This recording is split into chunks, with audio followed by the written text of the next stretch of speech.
What's going on, everybody? Happy Halloween. Now, I know this video is a late drop. It's not dropping on actual Halloween day like I originally planned to. Actually, I wanted to drop it a day before, but I guess you could say I've been a little cursed. It's like this video didn't want to be made. But, I did order some, what I thought was relatively cool items I wanted to show for this video. So the company I ordered a few records from and whatnot said they shipped it about 2 days after I ordered it. So, I'm waiting and waiting. So about a month goes by.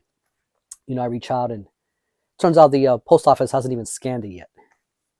So, well, there goes my plan to show those records. So I have to do a little improvising and shuffle some things around and figure out how I'm going to make a decent video with some stuff I have here. So, I don't know. I think I'm going to figure out a way to make this work. Also, you could probably tell my voice is a little off. So I've been sick this whole past weekend. So I've been shivering and I've been in bed. And yeah, it's that time of year. We all get the bug and whatnot. So I'm no exception. So that's also another reason for the delay, why I haven't been able to record until now. But damn it, I'm not going to deprive you guys of a 2022 Halloween Dreadful video. One way or another, this is going to happen. Rain or shine, or pumpkin smashes, whatever you want to call it. So let's see what we got.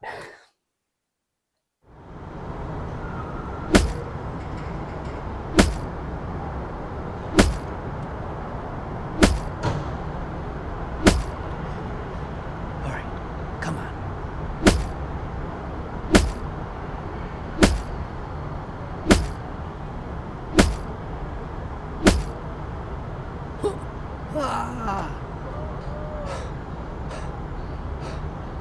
Take your best shot, mother.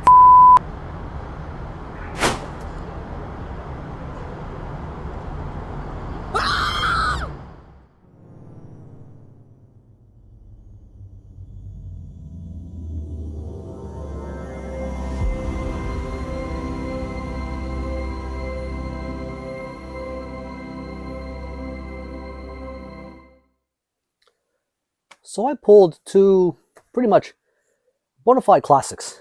One is very known, and this other one here, I just think it's underappreciated. If you are a fan of Black Sabbath, even amongst fans, I've not really heard much talk about this one like I thought I would. Tony Martin era Black Sabbath. So 1989, Headless Cross. This is probably their most Halloween looking album cover. Now, if you're looking at the Headless Cross right here, if you look at the back, that would make more sense. This right here, I don't think it's actually a official pressing. That's still a question, a state of debate. So, but it sounds great. It plays fine on my turntable, and so I'm pretty happy with this copy. And this is the one that's making rounds that you're probably going to find in your record stores a little more easily, whether it's an official or a boot or whatever. I think the last official issuing of this has been quite a while ago. Usually the Tony Martin era stuff is kind of pretty hard to come by, which is not surprising, considering just him as a vocalist, very underappreciated. People think of Dio, and Ozzy, but Tony Iommi has been somebody who's been blessed with just excellent vocalists, between Ian Gillan and Glenn Hughes. And, it's just the rotation of people who have come around and, have done vocal work for this band. This right here, so this is the first one with Cozy Powell. And Cozy Powell, as you guys know, very legendary drummer. So he worked very closely with Tony on this one. As far as the creativity and the material here, Jeff Nichols, rest in peace. Also done a lot of keyboard work with the band. Lawrence Cottle, that's based on here. He is credited here, but I think at the time he was a session guy, brought in as a session guy for this. but you know, it does sound like a product of its time in 1989. You know, very epic, very you know, very high register. Riffs are killer. Very grandiose production. You know, I think the, the keyboard adds a lot of atmosphere to this. You know, I think it helps a little bit with the fog element of this album. Some dark lyrics.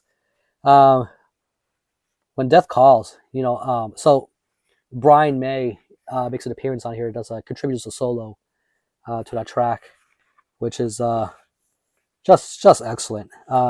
Just a great album. So definitely, you know, if this is not part of your Sabbath collection, definitely take a look and you know, give it a you know, a new listen, or if you haven't, definitely start checking out the Tony Martin era material. Another one here I pulled was Earth's AD. So this right here, basically, you know, it's basically split between Earth's AD and Wolf's Blood. This particular pressing just has the Earth AD. I know there are some pressings that have both written on there. Now, this is kind of cheating, I guess you could say, for a Halloween video, considering, you know, it's too easy. You know, given the Misfits are a horror punk band. This right here, this is probably their, I guess you could say, their metal album. You know, it's probably their heaviest album. And band was firing on all cylinders, in a way. So the energy does come through on this album, but you know, by the time this release dropped, the band was already broken up. You know, so there was a lot of inner turmoil and a lot of you know, just infighting and things like that, which is unfortunate. So this is an album that's been pressed, and if you try to look up all these different pressings, it'll just drive you insane between all the colors, all the different variations, especially what, in '83 when this dropped, and all the way up to I think the last official LP pressing was '91. They didn't get an actual CD pressing until 1992 for this. But then Plan 9, Caroline Records, decided to you know, do another pressing for 2020. So it's been decades. And now, why do I mention that? So this right here, this is the 2022 pressing, and I decided to give this a try and go with something that's a little newer. You're gonna drive yourself nuts trying to find a good old pressing of this. If I see one around, I'll still pick it up. You know, so for now it's just this and the CD that I have. This right here is the one you want. You want the 2022 pressing, not the 2020 pressing. Now, why is that? See, now, I bet you Mark Rude is rolling in his grave. Just rest in peace. Considering what they did to his artwork for that 2020 pressing. So when this dropped, for some reason, I don't know what the quality assurance people were thinking, or if there was any quality assurance whatsoever done, but there was these big solid color blocks on the Angels. So there was a big black blocks, big green block, big black blocks here. It's, for some reason, it just skirted by. Nobody seemed to have noticed, and it made it all the way to the store shelves. So if you're one of those unlucky souls that got one of those copies, I would say, you know, you could definitely fix that by grabbing this instead. I don't know why they waited 2 years to fix that. They finally dropped that. Maybe they were looking to get those copies out of circulation before they decided to put this one out. So yeah, great album, true classic. So it's just kind of a shame, you know, what happened with the history of this band after this. The band will get back together in the '90s without Glenn, of course, but the band's back together. So as of recently, Doyle, Jerry, Glenn are all doing shows again, which is pretty cool. So yeah, this one here is for you goth industrial heads. So I wanted to just do a quick shout out and thanks to Matt from the Dark Path channel. So he sent this my way. So this is Raised in Black, and this is Shrieks, Laments, and Anguished Cries, the deluxe edition. I know this had a different cover too. I don't think this is the original cover. But just looking at that, you can pretty much have an idea what you're going to get out of this. Uh, but yeah, I ended up digging it. So a lot of you who don't know, so I do like a bit of goth and industrial, and it's not something I talk about much on this channel. I know there's a particular kind of subscriber base here that are looking for certain kinds of things, but as you guys know, I still find the time to pull the off thing here and there anyway. So here I am. And so yeah, so I went on a hunt, and due to this, I decided to see what else is out there. So it turns out that so Raised in Black started out in Hawaii, and the fellow who Ramel Regulation, because I guess it's what he goes by. It's basically the main head behind this. Ended up later moving to Jacksonville. So despite being quite dark and and just gothy and moody and all that, it still reside in warm weather. Anyway, so last year this was released, the Oh My Goth compilation. So here they are. And a lot of you, if you have been following this band a while, are probably going to be thinking, well, yeah, I already know about this. But you may be thinking about the 2001 single version. And that one was basically a whole bunch of remixes and stuff. This one's completely different. It is not that version. So this came out some 20 years later. And this is more of a compilation of select tracks from previous albums. Actually, this has 3 tracks from this album right here, interestingly enough. So if I don't feel like pulling out the CD, I can kind of just find, well, anyway, 3 of those tracks anyway on here. So that's pretty cool. So it came with this cool little colored sleeve. So like I said, very electronic. It's industrial. Their stuff is very dancey. So if dancey is not your thing, I can understand why you may want to skip past this. But those of you who like this stuff will really like this stuff right here. So I think this is the only variant available for this. So it came in a sort of purple splatter, which is pretty cool. So side B and side A doesn't have the track list on the actual labels, which is, I don't know how I feel about that, just because I just wish they would just put the tracks on the labels. I get the whole simplicity and all this, but just give me the tracks on the labels. Come on, people. So that is Raised in Black, and thank you, Matt, for that disc. Pretty cool. Really dug it, man. So here's a cool little quirky one. This is a project called The House, the Horror Tribute Collection. Now this is a project by Vladimir Pavelka. So if you guys know the band Cult of Fire, very interesting project, which I think you guys, apart from this, you should definitely check out. Cult of Fire, if you're not familiar with that. But so this is the like I said, the Horror Tribute Collection, and this is the second release under this name. And this is a collection of basically, I guess you could say, kind of his reimagining, reinterpretation of a classic, just horror scores. So he has done, let's see, 8 tracks. So a lot of these are going to be very iconic, recognizable tunes. So nothing too cult and out there and that you're not going to be familiar with. So you could put this on at a party, and I think most people will pretty much recognize the tunes here. So it's not so redone that you can't tell what it is. Like, it's still very, very much, it's got all the semblances of the original songs. It's just he adds more guitar and more things and more atmosphere and just kind of his own little takes on things. So he also credits the original composers here. So Nightmare on Elm Street, The Exorcist, Halloween, Pet Sematary, The Shining, Suspiria, Phantasm, and of course Christine, which kind of clued you in here with this with the car here. So the Christine and the Pet Cemetery. So I'm trying to get through here, guys. I'm still not fully recovered, but hopefully by tomorrow I'll feel better, and I won't be sick for the next video. So this came this cool purple vinyl. Been showing a lot of purple so far, haven't I? So look at that, pretty cool.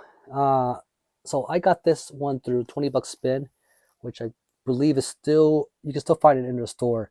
Don't try to look under just the house because you're not going to really find it. You can get it on Bandcamp, but again, it's not going to come up in the searches. So type in horror tribute collection along with that, and you'll have an easier time finding it. So that is the house. Definitely very cool, very iconic songs or scores, I guess you could say. So definitely worth to pick up, especially for this time of year. Now you may be tempted to say Ghost, although it's spelled G-O-S-T. It goes by Ghost. So this is a project out of I want to say Michigan. So if you ever catch him live, he likes to wear the big skull mask. It's part of the I guess part of that on-stage identity. So this is the latest output. It came out last year. So this is the, I want to say the 6th full-length album. It's been pretty prolific so far with releases. And this is, I want to say it's dark wave, synth wave, electronic, done very, very well. So again, this is another piece of material that's very good for Halloween. Now I wouldn't say only listen to it on Halloween. You can listen to it anytime, but I think it works out really well for this time of year, which is why I pulled it, of course. So the inside here has all the lyrics, which is again, I like when they put the lyrics on the sleeve because I don't have to worry about pulling out a sheet, which there is none here. However, this was put out by Century Media, so under a big label.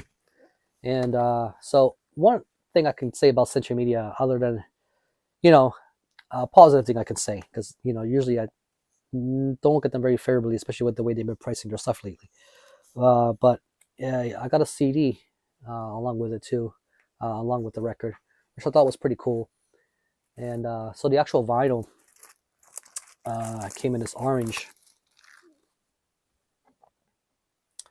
kind of translucent, I guess you could say. Not fully solid. Very, very cool. But definitely check out this project. I wouldn't say I have any particular favorite. I would say you can't go wrong with any of the albums, really. I did mention that it's based out of Hell, Michigan. I know there's a town called Hell in Norway. I didn't realize there was one in the U.S. Until I did a little more research on this. And why is the town called Hell? It's so weird. It's like Hell, Michigan. It's like it's a town where anyone can be mayor for a day. It was founded in 1838 by a fellow named George Reeves, I think, who settled there first, I want to say. And what he would do is he would make these home distilled, whiskey, and he would trade it with the farmers for grain. And he did that so often that they kind of got a reputation. So there was a certain time of year, especially during the harvest, where so much of that, distilled whiskey would go around that the wives would say, "Oh, there goes Hell again," something along those lines, and the name just kind of stuck. So by the time the town incorporated in 1841, it got established. The name Hell, I just thought it was really interesting how the name came to be, and just kind of how during harvest season the farmers would disappear. Yeah, a little much of this happening. So there's Ghost. Night of the Vampire. So this, I've actually seen, I don't want to say too many channels, but I started seeing this making its rounds on YouTube here and there. which I was surprised by that more people would know about this. This is a very strange bird. So this is about 18, 19 minutes, so it's very short. And we're looking at, what is it, 3 tracks? Yeah, about 3 tracks. So this is the only EP that I'm aware of that's been put out. Came out earlier in the year. So the actual vinyl drop it's been pretty recent. I picked up the CD back, God, in the spring, I think it was, when it was finally available, and enjoyed it ever since. And then when the vinyl was announced that there would be a pressing of that, I went ahead and jumped on it. So this kind of what you see here is kind of what it sounds like. It's it's black metal. It's D-beat black metal with a bit of post-punk elements with a lot of synth, very heavy synth, and solos. Man, but these solos are pretty good. So something quirky, different, interesting. Came with this cool sticker. Yeah, showing a lot of purple today. So here's the vinyl, which is the only variant as far as I know. Nice sort of purple red splatter. But if you're looking for something different with a little bit of a synth and just punky elements in your black metal, give these guys a try. Night of the Vampire. Well, if I'm going to be talking about electronic bands and industrial and all this, I mean, how could I forget about Ministry? So this is the Everyday's Halloween, the Lost Mixes. So this right here is basically a new pressing, all done in orange, which I thought was most fitting for Halloween. I know there was another one done in purple and some other colors and whatnot. So I thought this one here was worth the pickup. So it's got well, the first side is every day is Halloween, dirt mix, and the dirt dub, and the playground. I love how dark that song is. So along when there, 10 minutes 45 seconds. I See Red, which is an instrumental, 8 minutes and 40 seconds. So yeah, this right here, this was made for the club.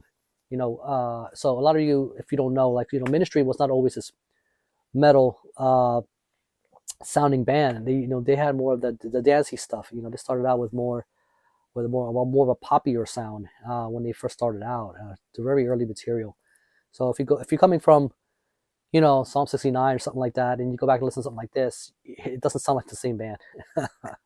But hey, this was a hit at its time back in 1984 when this first hit the club scene. But excellent release. Something that's cool to play in the background, especially if you're having an actual party, preferably a Halloween party. So it came in this nice creamsicle orange. So it looks like it's a full solid color. No translucent here, but it looks good on the turntable. So limited edition orange vinyl according to the sticker. So there you go. Christian Death, Halloween 1981. So this is a release that got put out by Cleopatra this year. So at least this particular pressing came out this year. The actual material was recorded on Halloween night 1981. That's the title here would imply. So must have been a pretty cool, wild night. Just being this particular kind of band at the time must have been kind of just wild and out there. So this is Ross Williams and gang, just young, at their hungriest, at the most primal and raw, and it comes out through the recording. It's very I want to say the crudeness does come through. But is the production great? Not really. There's not much of a production to begin with. It's like someone just kind of came in with a tape recorder and hit record, and that's pretty much what they walked away with. Now Now, if you're just getting into Christian Death, it's just something I would say, start here. Not necessarily. I would say if you've already been collecting your material for a while, just looking to completionist in you, this definitely would be a cool one to have in there. It is a nice time capsule, really, of that time period. So this came with this hype sticker. So orange vinyl, simulation only, right here. This is why you got to take these things with a grain of salt. So what I got instead was this orange, reddish orange, should I say. So yeah, put 2 and 2 together. What do we got here? Yeah, not exactly what I thought I would be getting. But it's okay. I'm not mad. It is what it is. So Christian Death, Halloween 1981. Pretty cool. Just something that fill the gap in your collection if you've been collecting their stuff. The plague here is again, a bunch of young guys just with a lot of energy and just doing what they do. But unfortunately, the production took a bit of a hit on this, and you just have to crank your speakers very loud, and you might have to turn on that treble. So Christian Death. All right, this is the only CD I'm going to show tonight, but I thought it was a kind of a nice, quirky one. Yeah, I know I've said that word a few times, but this one right here kind of takes the cake. So this is something put out by Grindstone Records. Yeah, you probably noticed that's what I'm wearing tonight. Represent the label, really good label, based out of California. I know there's other distribution overseas that's not part of Grindstone Records for Polterwytch. So this is I would say an EP, maybe a full length. I can't quite tell. 5 Curses of the Polterwytch, and kind of see the witch right there.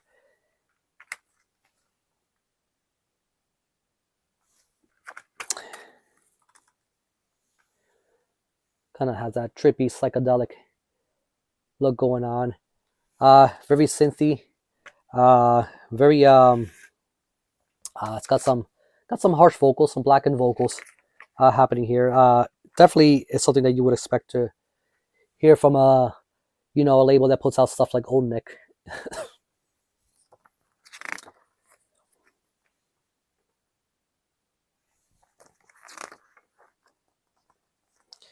Lock your windows, lock your doors, fear the witch.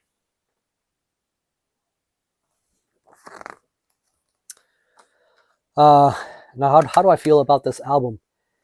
So, I don't know, I've been looking around, and I ran across a YouTuber, YouTube commenter, Dog Bless America.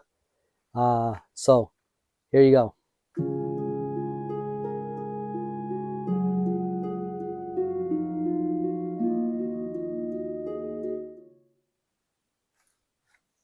Exactly. Quite Scooby-Doo in its own little black metal-ish kind of way, with with its own little synthy elements and whatnot. Very trippy, quite cool. Definitely check it out if you have not stumbled up on this yet. That's Polterwytch. So okay, so let's move on to some soundtracks. So here's one I decided to just kind of on a whim and check out. I've been a fan of these Halloween movies forever. So this was the one that came out last year, Halloween Kills. So I know I can't say it ended. It left it kind of open-ended with Halloween Ends. Even though it's called Halloween Ends, there might be a chance there could be another one. Though it's done pretty well. So Halloween Kills is part of that whole continuation. So this is the I want to say the 12th installment from this franchise, and 2021 put up by Sacred Bones Records, who do a lot of good stuff. They love the way they do their just their packaging and everything in general. Quite cool. So it came in this nice orange, which I thought was very appropriate. I mean, what else would you go with for something like this? So yeah. Sorry, I don't have an answer for that. You can ignore Alexa. So what I think about this? It's pretty good. I mean, considering it captures the feel and vibe of the movie, considering it is the soundtrack. Is this something I'm going to pull on and play all the time on my turntable? Not necessarily, but it's still a nice little thing to have in the collection. So this right here, I thought was the answer that they needed to do with the movies franchise. That 07 Rob Zombie reboot, as we learned, is not the direction they needed to go. I think kind of bringing back John Carpenter, and just the original cast, I think was the right move. So this is composed by Carpenter himself, which is unique in his own way because he's one of those directors that's also kind of also involved with his own musical scores. Kind of has a history of that. Cody Carpenter, so his son is involved, and Daniel Davies. So Daniel Davies, I've actually been a fan of for a while. He's been in that band, Karma to Burn, A Year Long Disaster, another really good band of his. So if you guys don't know, he's the son of that guy from the guitar player of that band, The Kinks. Yeah, that old band. So Halloween Kills. So here's a fun one. Sacrifice, The Dark Book. Now, a lot of you, especially if you're a little older, will look at this and go, well, this thing is from The Gate. You'd be correct. This is that mock band that was used in the movie. And now, if you were to think of like the pivotal, what you call satanic themed movies, growing up, for me it was The Exorcist, of course, The Omen, and The Gate. So this right here is an example of fan service done just right. Done by true diehards and nerds, frankly, which I'm about to show.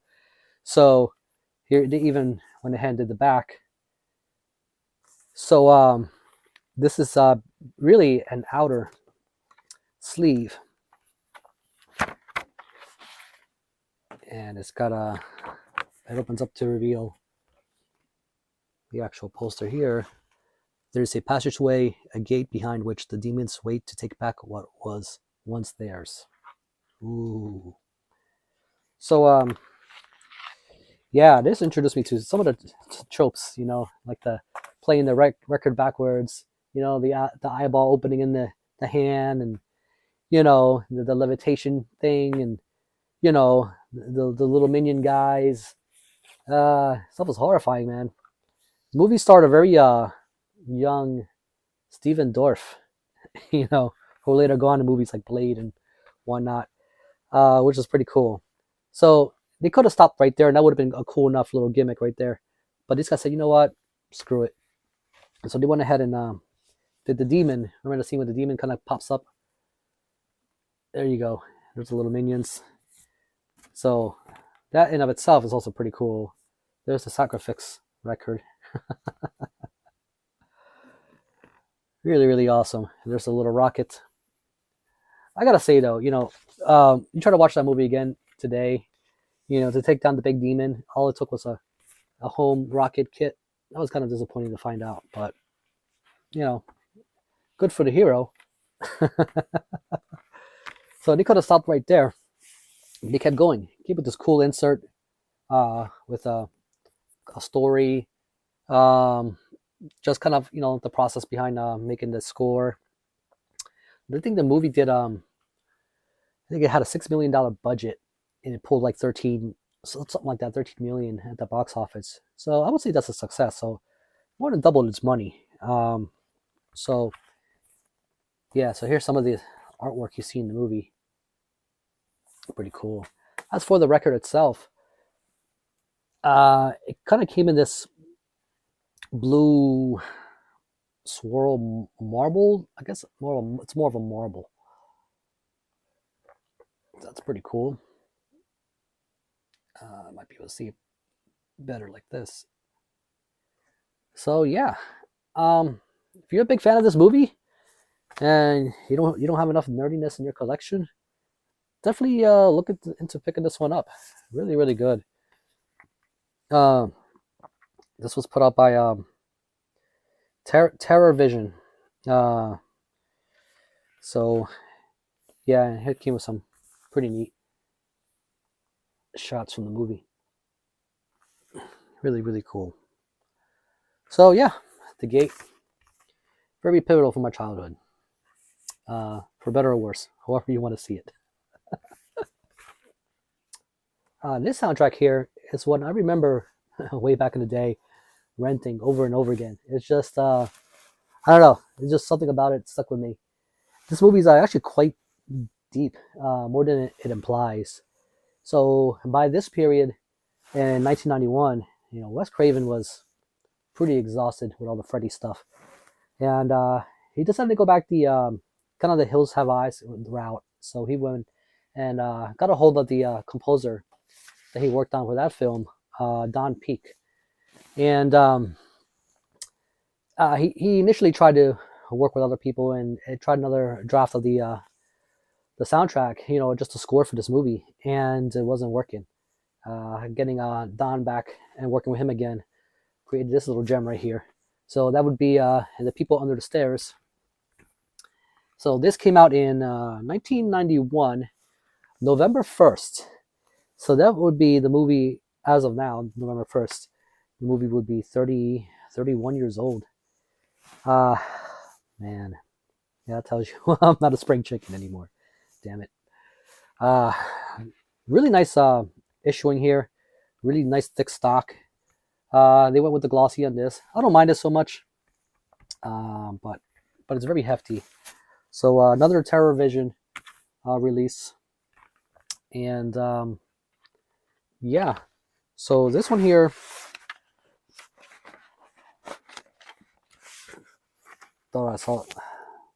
No, it's just a promo card. But it did come with a color insert with it's got shots in the movie and whatnot. And here we got a young Ving Rhames, the kid that plays Fool. I forget his name now, but you probably remember him as the if you ever watched that Michael Jackson movie Moonwalker, which was a pretty much an overpriced, over budgeted vanity project, but he starred in it. I guess that was one of his stepping stones to getting a role like this, which is pretty cool. Over here we have a bit of a story, kind of the process behind it, a little blurb. That's pretty cool how they went with the tarot card images, the Fool, the Magician, the Lovers. AJ Langer, I think her name is. She's the one that plays Alice. She's pretty much mute. Not completely mute. She's not like the other character Roach, who had his tongue cut off. So this movie had so many layers. Like I said earlier, it's not just a mere horror movie. It covered elements that at the time I was like maybe 11. I was too young to understand. This particular record, also pretty cool. It's very similar to one of the Creepshow soundtrack records I got. If you see my last year's Halloween video, you can kind of see and compare it. It looks very similar. But the one for the raft. There we go. But I like it. Pretty cool, nevertheless. Yeah, I mean, it covered elements like gentrification, incest, greedy corruption of capitalism, child abuse. I mean, the villains in this movie were brother and sister, but they call themselves mom and dad. that wasn't creepy enough. But it was also kind of tongue in cheek. There was a little sense of humor in there. It wasn't quite overt and blatant, but you could tell Wes had a lot of fun with this one. And it was kind of the break that he needed. I think it got a kind of a lukewarm reaction. And in the box office for this. Again, this movie was quite different. It was a little out there. I think a lot of people didn't know what box to put this in. But it's one I can still watch today. Still enjoy it just as much. But actually, the inside of the gatefold is actually pretty cool too, because it's got the house, but it's got sort of pictures of everybody. They're kind of blown up, if you can see.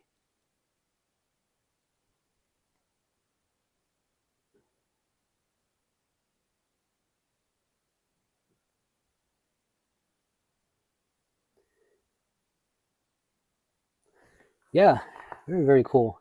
So I don't know, what do you guys make of this movie? Is this something that you guys like, still revisit nowadays? Um, I thought it was killer for its time. So yeah, The People Under the Stairs. Rest in peace, Wes Craven. All right, last one for this video. This one here is a soundtrack to a true classic. This film came out in 1977 and made in Italy, directed by Dario Argento. Now, you guys at this point pretty much guessed that I'm talking about Suspiria. So this is actually a new drop. So Claudio Simonetti, who did the original score for this with his band Goblin. So now he's got, well, basically his band now is Claudio Simonetti's Goblin, which is it's a different lineup. It's a whole different entity. But nevertheless, at 70 years old, props to him. He's still going and doing it. So this is the soundtrack to Suspiria. And not just any soundtrack. This is the prog rock version. How cool is that? So, pretty freaky movie. So this is the 45th anniversary edition. And put out by Rustblade. I talked about Rustblade before. I believe on the last year's video, I talked about Demon, which Claudio also did the soundtrack for. So again, Goblin, you guys know, is a progressive rock band. And here's Claudio right there. And the rest of the cast here. Pretty cool. Yeah, this is a movie that it couldn't have been made in the U.S. at the time. There was just no way. So by the time it was released in Italy, 20th Century Fox bought the rights to distribute it here in the U.S., but they couldn't do it under that name. They had to basically create a whole different shell corporation and release it under that name to be able to skirt by. But even then, they ran into issues. Just to even get that R rating, they had to cut like 8 minutes of the film. This right here is exactly what you might imagine. Cool little insert right here. It's just basically artwork and images, and it's prog rock. If you've been listening to the recent Goblin material, this pretty much fits right in with everything else they've been doing.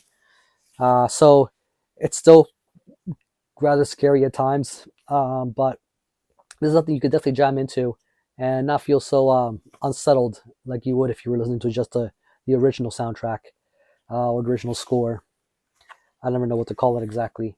So this came in the purple vinyl. So this is a swirl.